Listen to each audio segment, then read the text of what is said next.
अगस्त का महीना शुरू होते ही एक अजीब सा भाव मन में हिलोरे मारने लगता है। हर भारतीय को प्रतीक्षा होती है 15 अगस्त की। 15 अगस्त यानी हमारा स्वतंत्रता दिवस। लाल किले पर तिरंगे को लहराते हुए देखने का अनुभव शब्दों में बयां नहीं किया जा सकता, इसे सिर्फ महसूस किया जा सकता है। हालांकि इस साल तो स्वतंत्रता के अमृत महोत्सव वर्ष में हर घर तिरंगा होगा। भारतीय स्वतंत्रता संग्राम में अगस्त के महीने की कुछ और भी तारीखें हैं जो इतिहास में विशेष रूप से अंकित हैं, और ऐसी ही तारीख है 9 अगस्त। 9 अगस्त 1942 को भारत की आजादी की वो लड़ाई शुरू हुई जिसने अंग्रेजी हुकूमत को भारत से अपना बोरिया बिस्तर समेटने पर मजबूर कर दिया। इस आंदोलन को अगस्त क्रांति या क्विट इंडिया मूवमेंट के नाम से जाना जाता है। नमस्कार, मैं हूं अशोक श्रीवास्तव और आप देख रहे हैं डीडी दस्तावेज। और डीडी दस्तावेज में आज प्रसार भारती आर्काइव से आपको अगस्त क्रांति के बारे में कुछ बताएंगे, बहुत कुछ दिखाएंगे और उस क्रांति के बारे में बताएंगे जिसमें गांधी जी ने नारा दिया, करो या मरो।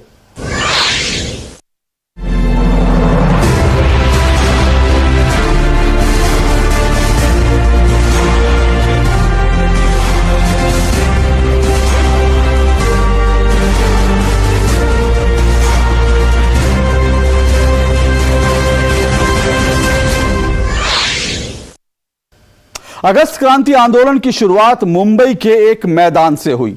सेंट्रल मुंबई के इस मैदान को उस वक्त गोवालिया टैंक मैदान कहा जाता था। मराठी में गोवालिया शब्द का मतलब है गो यानी गायें। उस वक्त तक इस मैदान में गाय भैंसों को नहलाने का काम किया जाता था, इसलिए इसका नाम गोवालिया टैंक मैदान था। पर इसी मैदान से 8 अगस्त 1942 को महात्मा गांधी ने अपने भाषण में अंग्रेजों भारत छोड़ो का नारा दिया और इसके बाद से ही इस मैदान को अगस्त क्रांति के नाम से जाना जाता है। गांधी जी ने जब करो या मरो का नारा दिया तो पूरे भारत में जैसे अंग्रेजी हुकूमत के खिलाफ जो चिंगारी भड़क रही थी वो ज्वाला बनकर धधकने लगी। इसका बहुत सुंदर चित्रण दूरदर्शन के धारावाहिक भारत एक खोज में हुआ है। देखिए प्रसार भारती आर्काइव से इसी धारावाहिक की 52वीं कड़ी का एक अंश। नमस्कार। नमस्कार। और बलियाटिक, आज शाम सेंट्रल हॉल चल रहे हो ना? क्यों? अरे रवि ठाकुर की फर्स्ट डेथ एनिवर्सरी है, शाम 5 बजे। हाँ 7 अगस्त।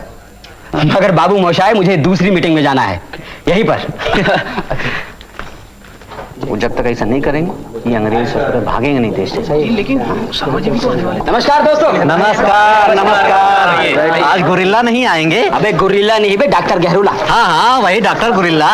सुना है जर्मनी से गुरिल्ला वार सीख के आए हैं। अरे तुम रहोगे गंवार के गंवार ही। जर्मनी नहीं थे डॉक्टर गहरुला, वियना गए थे ऑस्ट्रिया में डॉक्टरी पढ़ने के लिए। तुम भी सरकारी अफवाहों में आगे लगते हो दोस्त। गुरुजी नमस्ते। नमस्कार। बैठे बैठे। देखो गुरुजी, डिपार्टमेंट में केवल हाँ, यहाँ मैं तुम्हारा साथी हूँ, गांधी जी का सेवक शर्मा जी। अरे ये देखो महात्मा गांधी ने क्या कहा है, अंग्रेज यहाँ से चले जाए, मैं वर्तमान स्थिति का खात्मा करना चाहता हूँ। इसके लिए चाहे मुझे अराजकता का खतरा क्यों न उठाना पड़े।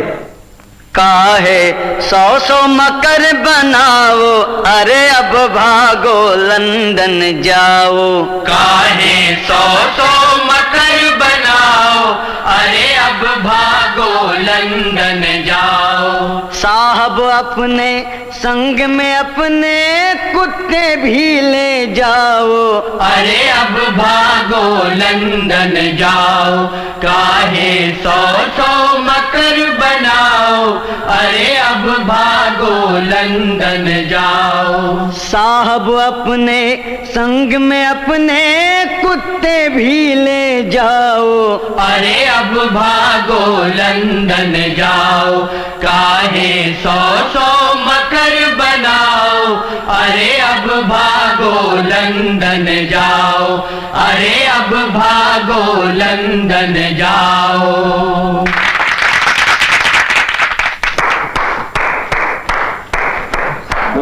नमस्कार। बैठो दोस्तों, आज जिस समय यहां से हजारों मील दूर बंबई में कांग्रेस कमेटी की महासमिति का अधिवेशन चल रहा होगा, हम लोग यहां काशी में उसी काम को आगे बढ़ाने के लिए इकट्ठे हुए हैं।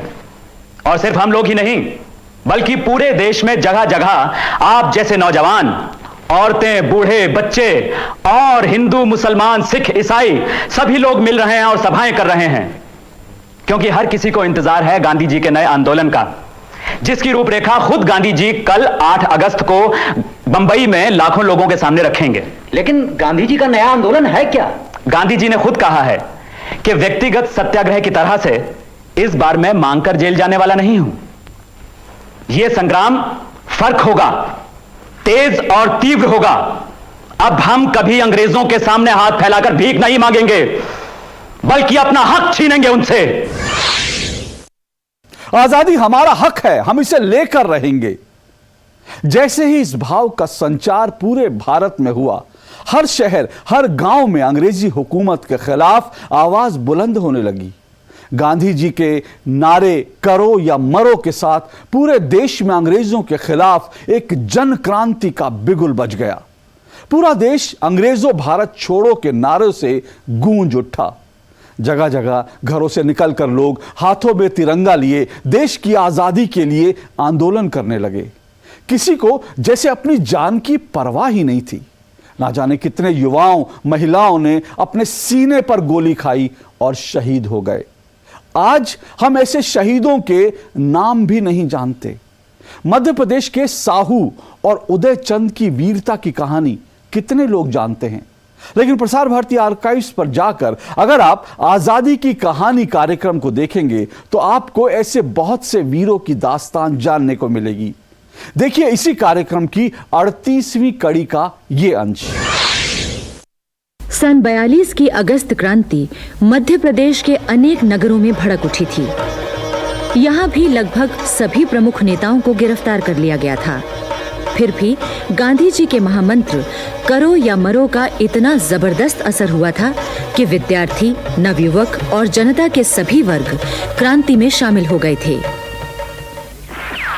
सभी के अंदर कुछ करने की प्रबल भावना थी, फिर चाहे मातृभूमि के लिए बलिदान ही क्यों न देना पड़े।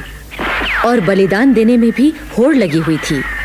सभी आगे बढ़कर ब्रिटिश हुकूमत को चुनौती दे रहे थे, भले ही बदले में उन्हें गोली क्यों न खानी पड़ी हो।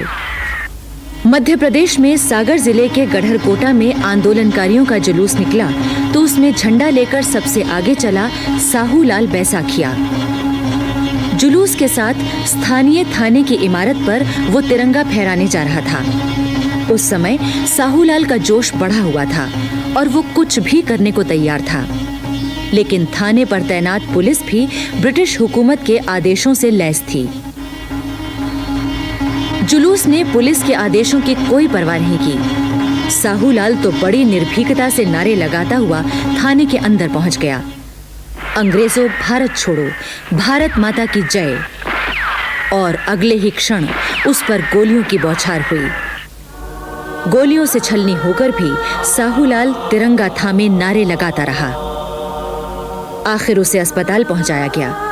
अगले दिन यानी 23 अगस्त 1942 को उसने प्राण त्याग दिए।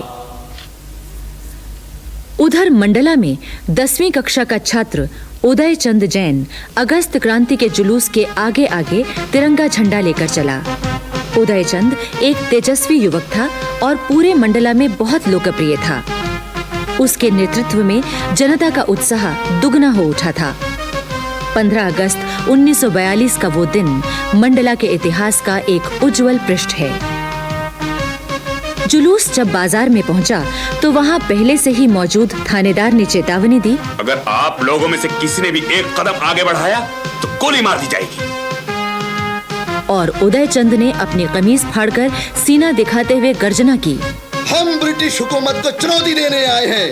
लो, मेरा सीना खुला है, तुम्हें जितनी गोलियां चलानी है चला लो। जवाब में थानेदार ने गोलियां चलाईं। उदय चंद के सीने में 2 गोलियां लगीं। वो गिर पड़ा। उसे घायल अवस्था में अस्पताल पहुंचाया गया, जहां 16 अगस्त को उसने वीर गति प्राप्त की।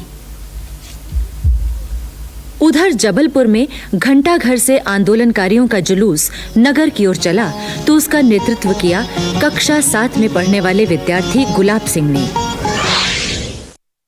स्वतंत्रता संग्राम में महिलाओं ने भी खूब बढ़ चढ़कर हिस्सा लिया था। भारत छोड़ो आंदोलन में भी महिलाएं पीछे नहीं रहीं। 9 अगस्त 1942 को अरुणा आसफ अली ने बंबई के अगस्त क्रांति मैदान में राष्ट्रीय झंडा फहराया।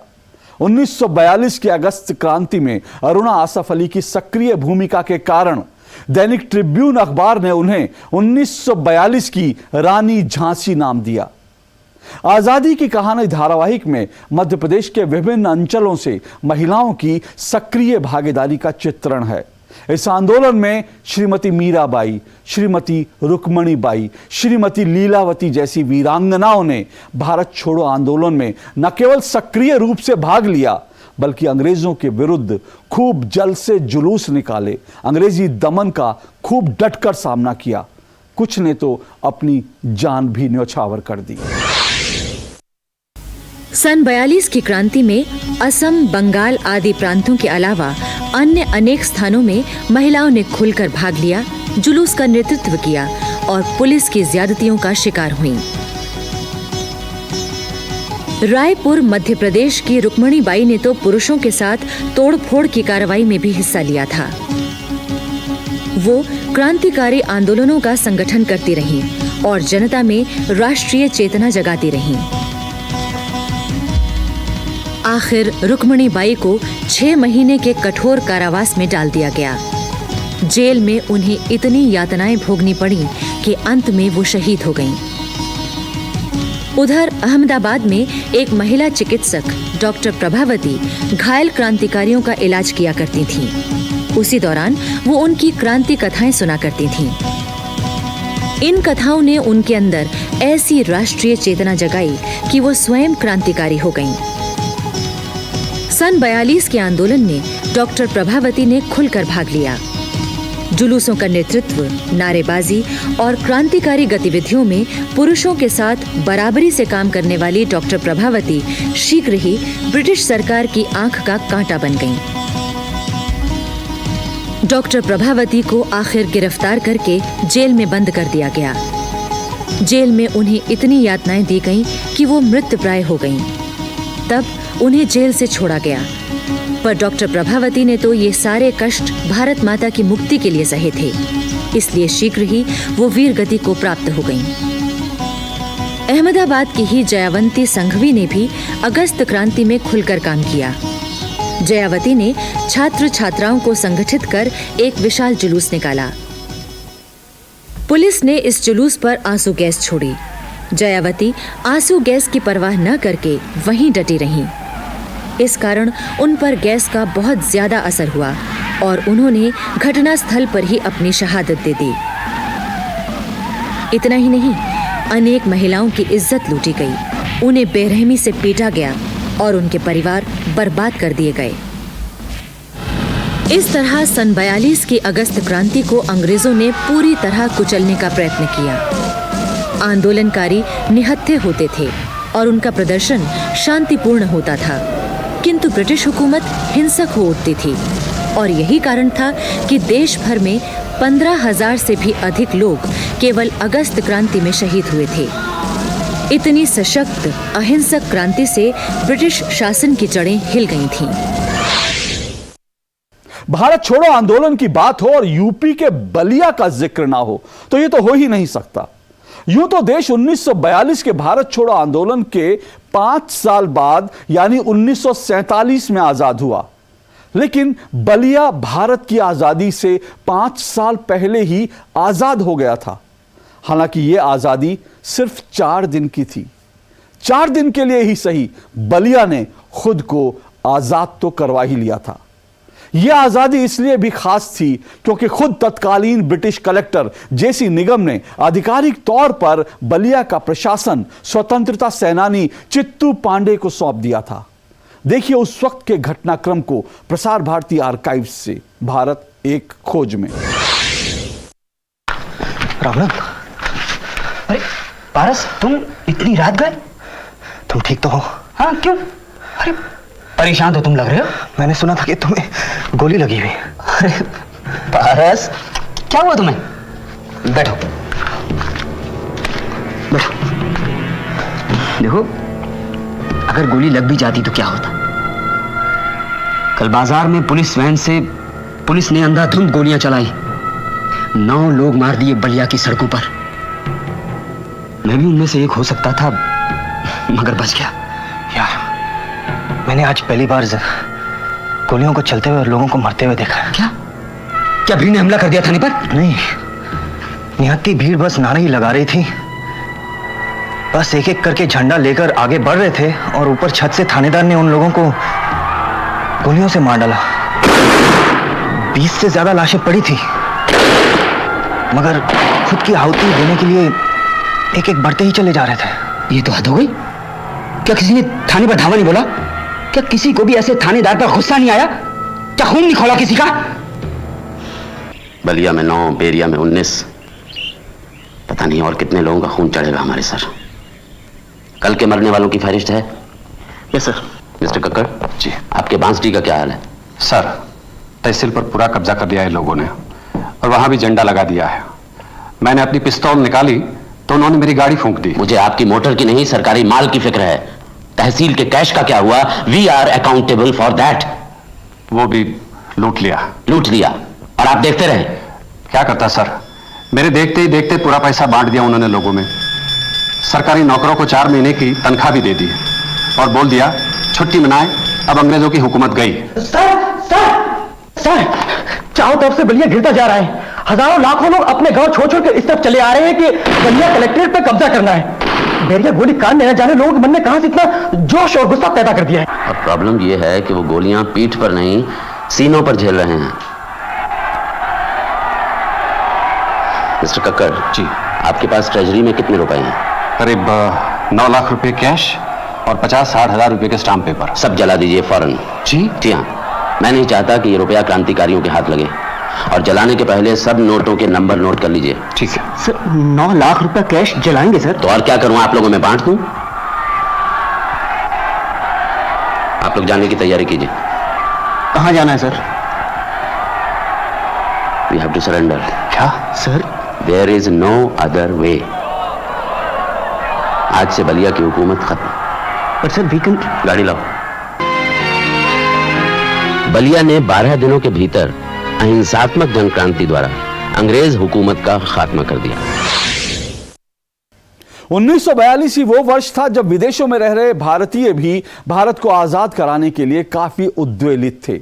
उस वक्त जापान में सरदार मोहन सिंह के मन में आजाद हिंद फौज की स्थापना का विचार आया और विदेशों में रह रहे भारतीयों के लिए इंडियन इंडिपेंडेंस लीग की स्थापना की गई, जिसका प्रथम सम्मेलन जून 1942 को बैंकॉक में हुआ था। सरदार मोहन सिंह के नेतृत्व में जापान की मदद से आजाद हिंद फौज का गठन हुआ, लेकिन जापानी सरकार और सरदार मोहन सिंह के बीच आजाद हिंद फौज की भूमिका के संबंध में विवाद हो जाने के कारण मोहन सिंह और निरंजन सिंह गिल को गिरफ्तार कर लिया गया। बाद में स्वतंत्रता सेनानी रास बिहारी बोस की सलाह पर नेताजी सुभाष चंद्र बोस ने आजाद हिंद फौज का पुनर्गठन किया। जापानी ये नहीं चाहते थे कि आजाद हिंद फौज का नेतृत्व किसी एक व्यक्ति के हाथ में हो, पर रास बिहारी बोस तो इस फौज की कमान सुभाष चंद्र बोस को सौंपना चाहते थे और वो उन्हीं की प्रतीक्षा कर रहे थे। उधर सुभाष चंद्र बोस भी जर्मनी में अपने कार्यक्रमों को बढ़ाने के लिए प्रयत्नशील थे। उन्हें जापान सरकार तथा रास बिहारी बोस की मार्फत आजाद हिंद फौज का निमंत्रण मिल चुका था, लेकिन जर्मनी से जापान पहुंचना न तो आसान था, न ही खतरे से खाली था। फिर भी वो 8 फरवरी 1943 को जर्मनी की कील बंदरगाह से एक जर्मन पनडुब्बी में जापान के लिए रवाना हुए। उन्होंने एक बार फिर अंग्रेज सरकार को चकमा दिया और अंग्रेजों के अधिकार क्षेत्र वाले जलमार्ग से होकर ही आए। हालांकि उन्हें इसके लिए लंबा रास्ता अपनाना पड़ा। वो पहले अफ्रीका का चक्कर लगाकर समुद्र के भीतर यात्रा करते हुए 28 अप्रैल को मेडागास्कर से 400 किलोमीटर दक्षिण में किसी स्थान पर पहुंचे। वहां उन्होंने जर्मन पनडुब्बी छोड़ दी और जापानी पनडुब्बी में सवार हुए। जापानी पनडुब्बी से वो 6 मई को सुमात्रा की बंदरगाह सवांग पहुंचे। और वहां से वायुयान द्वारा 16 मई 1943 को टोक्यो पहुंच गए। सुभाष चंद्र बोस ने 4 महीने की ये कठिन और खतरनाक यात्रा किस तरह पूरी की होगी, इसकी कल्पना मात्र से ही रोमांच हो आता है। भारत छोड़ो आंदोलन का असर उस वक्त अंग्रेजों के लिए लड़ने वाले भारतीय सिपाहियों पर भी पड़ा। उसी दौर में भारतीय नौसेना ने भी अंग्रेजों के खिलाफ आंदोलन छेड़ दिया था। भारतीय इतिहास के ये कुछ ऐसे पन्ने हैं जिनका ताल्लुक आजादी की लड़ाई से तो है, लेकिन राजनीतिक या कुछ अन्य कारणों से उन पर ज्यादा रोशनी नहीं डाली गई। इन्हीं पन्नों में 1946 में हुई नौसेना की एक बगावत का जिक्र है। इस बगावत ने आजादी के राजनीतिक आंदोलन के समानांतर एक अलग ही माहौल खड़ा कर दिया, जिसके चलते अंग्रेजी हुकूमत इतनी ज्यादा खौफजदा हो गई कि उसने भारत छोड़ने का फैसला जल्दी से जल्दी लेने का निर्णय लिया। इस बगावत ने अंग्रेजों को यह एहसास करा दिया कि यदि वो और अधिक समय तक भारत में टिके रहे तो वापस ब्रिटेन भागने का रास्ता भी बंद हो जाएगा। दरअसल 18 फरवरी 1946 को नौसेना के सिग्नल्स प्रशिक्षण पोत INS तलवार पर हुए इस विद्रोह की असल वजह सैनिकों को मिलने वाला खराब खाना था, भोजन था, जिसके खिलाफ सैनिकों ने आवाज उठाई। इस बगावत में जहाज के कप्तान FM किंग की नस्लवादी टिप्पणी ने आग में घी का काम किया, जिससे बागी सिपाहियों ने और उग्र रुख अख्तियार कर लिया। यूं तो इस बगावत का आगाज बंबई में हुआ था, लेकिन देखते ही देखते इस बगावत की खबर पूरे देश में आग की तरह फैल गई। हालांकि इस आंदोलन का जिक्र इतिहास के पन्नों में कहीं कहीं ही मिलता है, लेकिन इस आंदोलन ने ऐसी चिंगारी को हवा दी जिसने ब्रिटिश साम्राज्य को, हिंदुस्तान को जल्द से जल्द छोड़ने के लिए मजबूर कर दिया। प्रसार भारती आर्काइव्स पर आजादी की कहानी कार्यक्रम के 41वें एपिसोड में इस विद्रोह के बारे में आप और ज्यादा जानकारी ले सकते हैं। ब्रिटिश सरकार को यह भी स्पष्ट दिखने लगा था कि जिस भारतीय सेना पर वो आंख बंद करके विश्वास कर सकती थी, उस सेना के सैनिक भी अब अपने देश की आजादी के लिए लड़ने को तैयार थे। 18 फरवरी 1946 को तो बंबई में नौसेना के एक भाग ने सचमुच ही अंग्रेजों के खिलाफ विद्रोह कर दिया। हुआ ये कि इन नौसैनिकों में आजाद हिंद फौज के आदर्श और भारतीय राष्ट्रीय भावना जाग चुकी थी।